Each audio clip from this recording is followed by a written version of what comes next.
돈이 정말 많아야지만 월세 받는 건물주가 될 수 있다고 생각하는데 이렇게 돈을 벌 수 있다는 게 놀랍긴 합니다. 이거 보면은 정말 사기꾼 아니야? 그 소리 듣기 딱 좋아요. 650만 원 투자했는데 매월 250만 원 정말 매일 받나요? 오늘도 받고 왔어요. 아 그래요?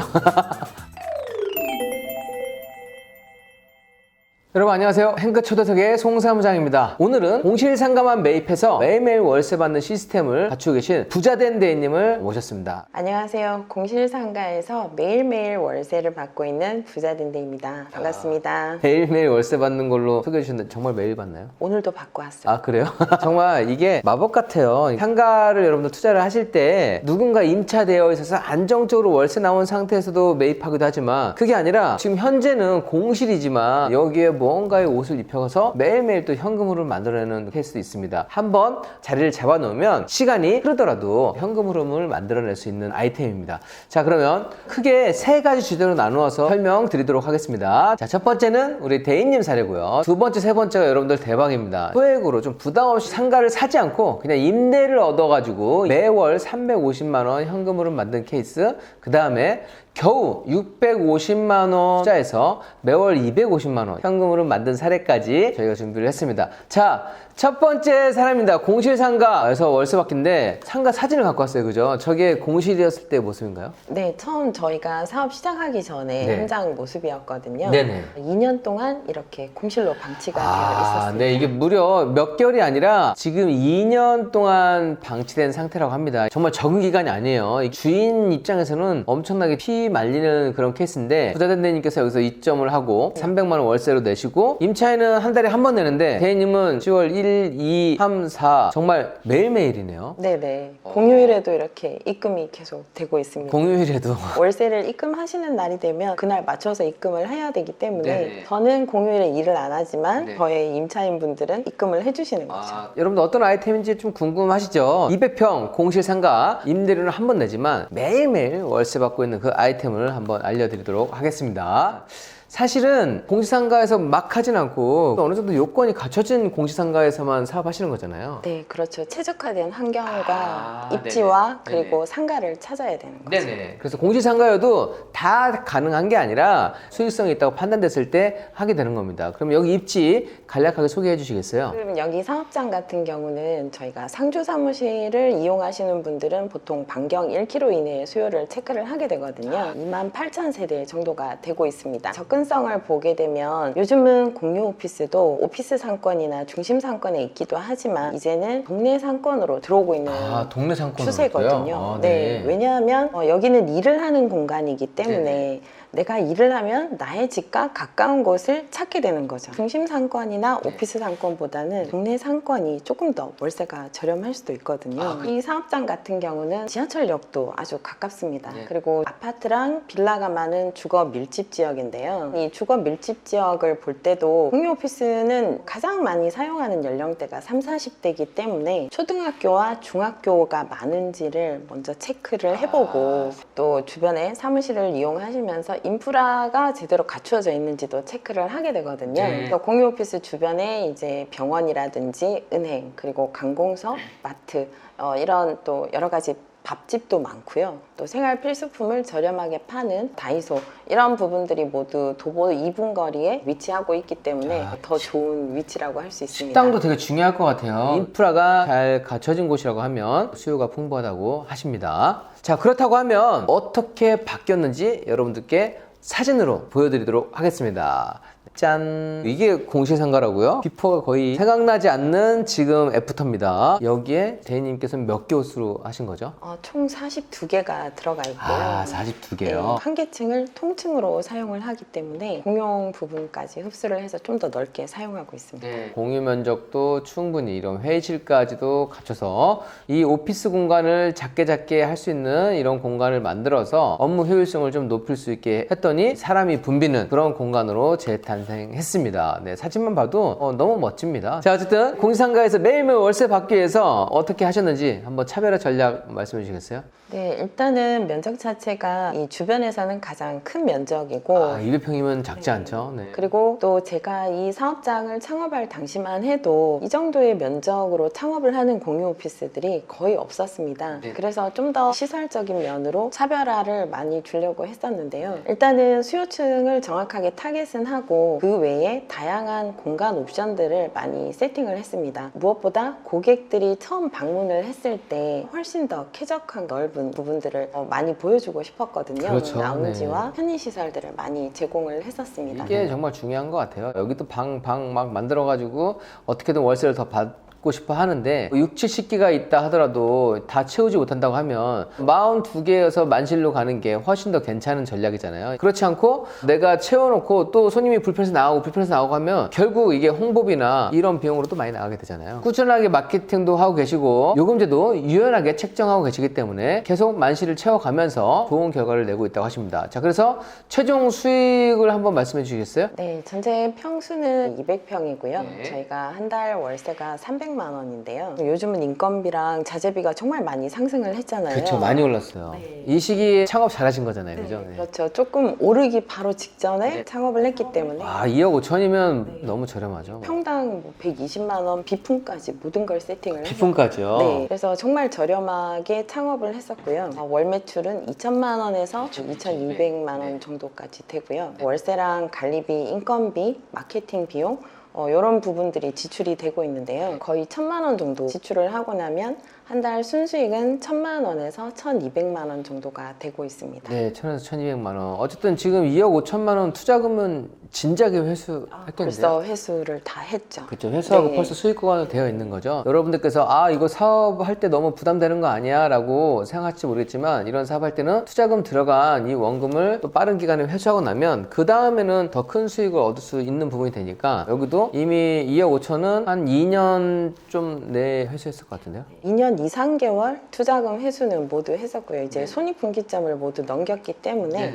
훨씬 더 편안한 마음으로 운영을 하고 있습니다. 자, 그래서 어쨌든 이 공실상가에서 중요한 거는 2억 5천만 원으로 옷을 입혀서 매월 안정적으로 현금 흐름 냈다는 게 중요한 포인트가 될 것 같습니다. 자, 여기까지 보시면 현타 오는데 이거 돈을 버는 거 아니야? 꼭 그런 말씀 하시더라고요. 댓글도 보면 그런 게 꼭 있어요. 그래서 여러분들께 이렇게 큰 공시상가뿐만 아니라 작은 상가도 얼마든지 아이디어를 통해서 수익 낼 수 있는 물건으로 만들 수 있다는 거, 그 사례를 오늘 보여드리려고 합니다. 이게 서울에 있는 물건이네요. 네, 서울 W역세권. 임대 물건이 나왔다고 하는 거는 이게 공공기관의 소유인 거잖아요. 공공기관의 물건은 사고팔고를 하지 않고 계속해서 임차인만 온비들을 통해서 등장하게 됩니다. 그 물건을 지금 낙찰 받은 케이스인 거고 평수가 적지가 않아요. 46평이더라고요. 공실이었고 가정주부분께서 낙찰 받으셨고 서울 W역세권이고 공매 임대 물건, 이게 포인트인 거죠. 이 건물이 청년 임대주택입니다. 여기 2층이 청년 사업을 할 수 있는 교육기관으로 사용을 했었던 곳이에요. 네. 그래서 이분께서 임대 물건을 낙찰을 받고 저한테 말씀을 주셨을 때 네. 전대 동의가 되는지 확인을 해봤냐고 깜짝 놀라면서 물어봤었어요. 그러니까 전대, 이게 지금 공유오피스 같은 경우는 전대가 돼야만 하잖아요.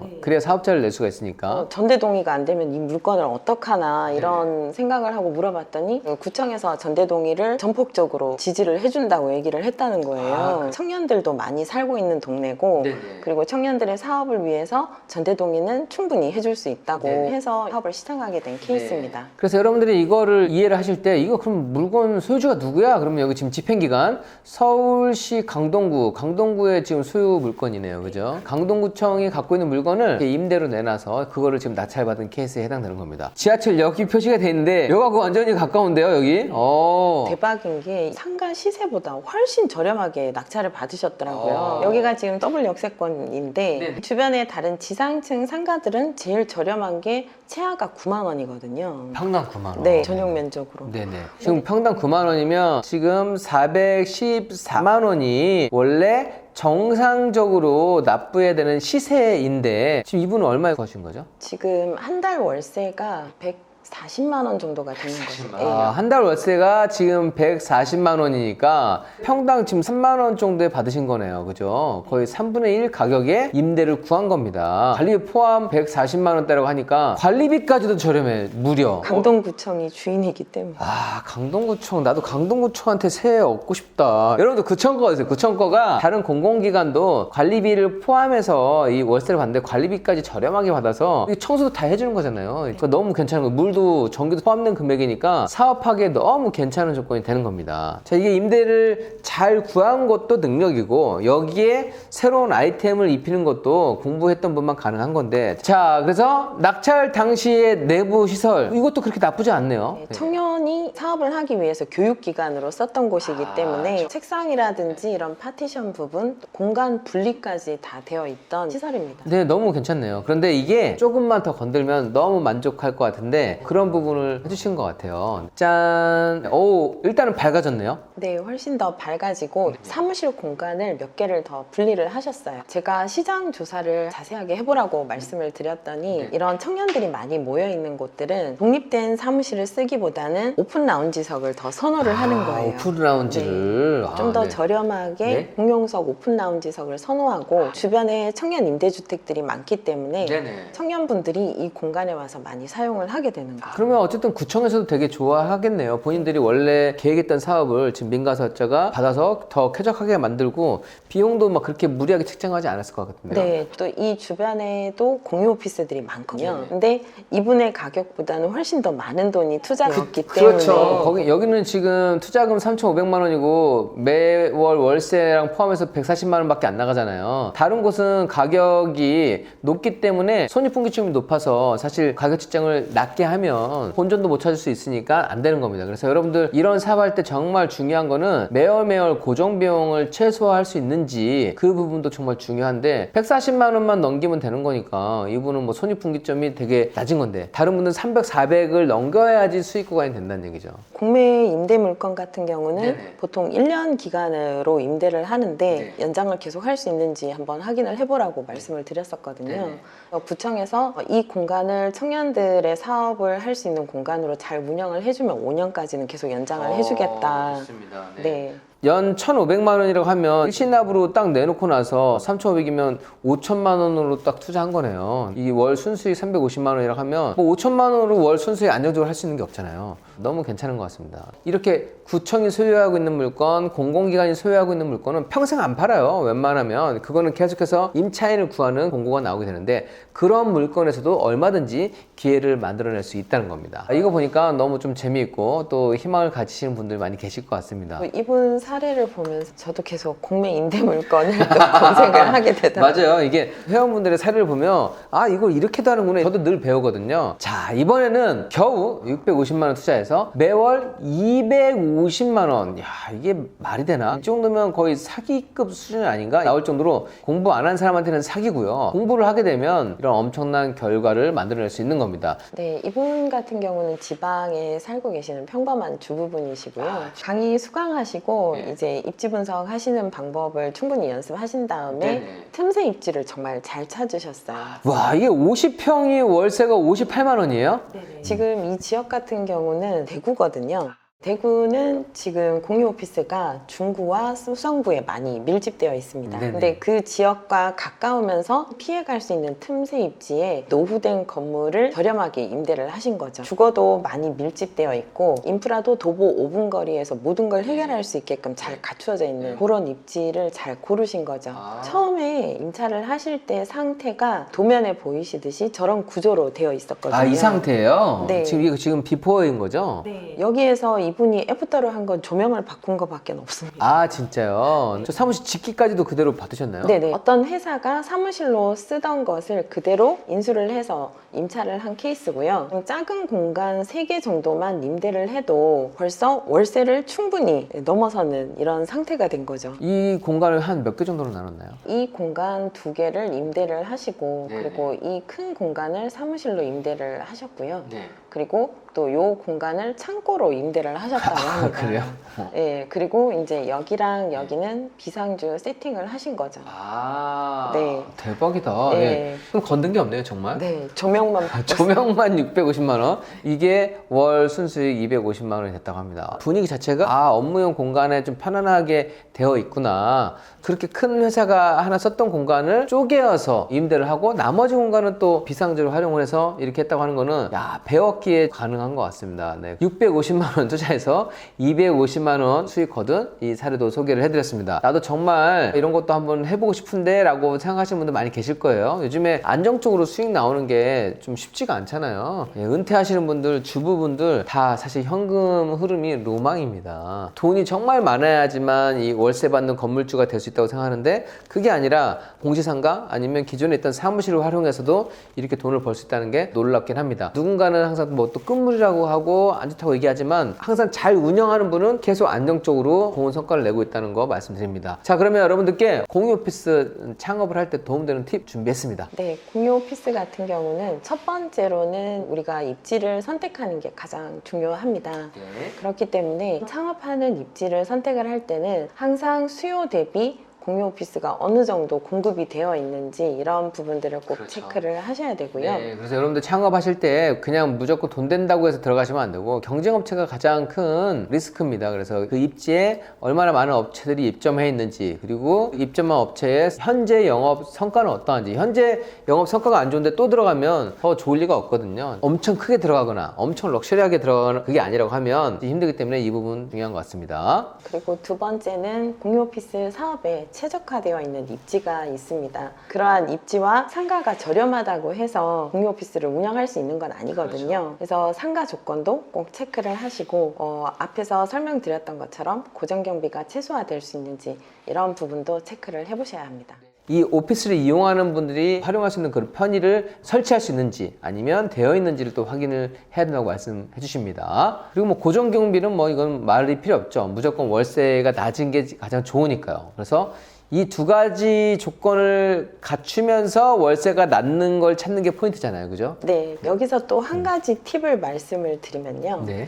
상가 조건에서 중요한 부분은 이제 열리는 창문이 많은 상가가 사무실도 환기를 잘 시켜야 되니까 이 샤시 부분이 좀 정말 중요하겠네요. 그죠? 그리고 세 번째로는 공간 기획을 하고 인테리어를 할 때는 창업을 하는 지역의 수요층을 정확하게 타겟을 해서 인테리어를 하는 게 가장 중요합니다. 그냥 막 만드는 게 아니라 그 지역마다 정답이 달라요. 그 지역마다 1인실, 2인실을 선호하는 곳이 있고 뭐 3인실, 4인실 아니면 그 이상평형을 선호하는 게 있기 때문에, 그래서 수요를 정확하게 분석하고 그 수요가 원하는 공간 기획과 인테리어가 중요하다고 말씀을 해주십니다. 자, 마지막이요. 네, 그리고 마지막은 우리가 가격 경쟁을 했을 때 그 경쟁 속에서도 최소한 수익률이 40% 이상 나올 수 있는지 그 가능 여부를 체크하는 게 가장 중요합니다. 시뮬레이션을 돌려본다고 하잖아요. 첫 번째 경쟁 업체가 있다고 하면 가격 경쟁을 할 수밖에 없습니다. 그런데 가격 경쟁을 하더라도 수익률이 40% 이상 될 수 있는지를 확인하고,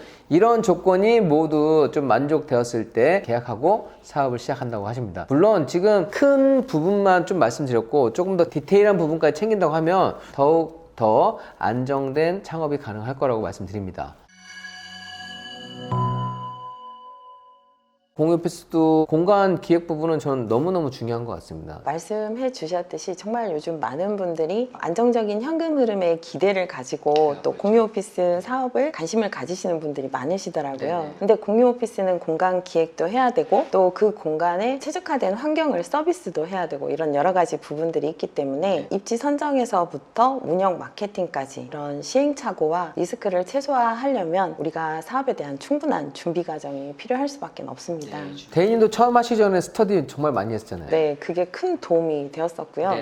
그렇게 공부를 했기 때문에 제가 또 사업을 해서 성공적으로 이끌어낸 부분이 있지 않을까 싶습니다. 대인님께서 이 사업을 하시기 전에 원래도 공부만 주부였기 때문에 이렇게 성공 창업을 했던 분께 성공 포인트를 배운다고 하면 훨씬 더 괜찮은 성적을 올릴 수 있다고 말씀드립니다. 여러분들께서 정말 소액으로 그리고 아니면 난 좀 안정적으로 월세 흐름을 만들고 싶다. 직접 하실 수 있으면 직접 하셔도 되고 전문가의 조력을 좀 구해서 성공 포인트를 갖고서 돌아보실 분은 부자된 대님의 공유 오피스 창업반 강의 제가 자신있게 추천드립니다. 오늘 영상 여러분들께 도움되는 부분 좀 많이 있었을 거라 생각하고 월세 받는 거 남의 일이라고 생각하면 어렵지만 내가 또 목표한다고 하면 충분히 도전해서 만들어낼 수 있는 부분이라고 생각합니다. 다음에 또 좋은 영상으로 찾아뵙도록 하겠습니다.